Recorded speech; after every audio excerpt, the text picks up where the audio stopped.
Yes.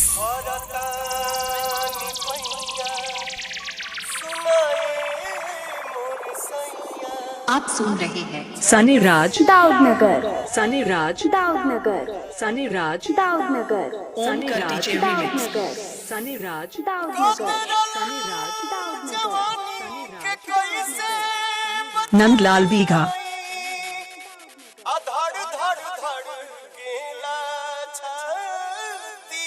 Super mixing DJ सनी राज दाऊदनगर।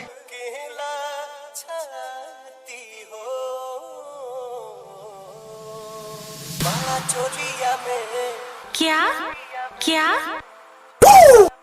बड़ा चोलिया में होता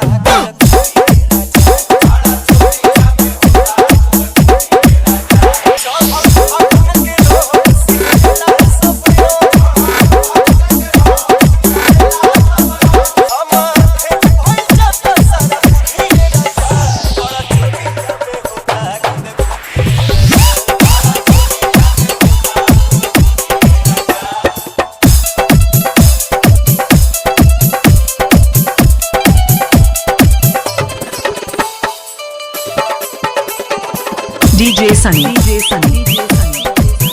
दाऊदनगर, दाऊदनगर, सिंहनगर धनबाद सिंहनगर धनबाद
सनी राज दाऊदनगर, सनी राज दाऊदनगर, सनी राज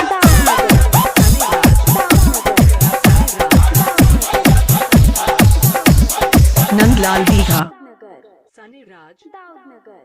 सनी राज हमारे चैनल को अवश्य सब्सक्राइब करें और नए अपडेट्स सबसे पहले पाने के लिए इस बेल बटन को दबाना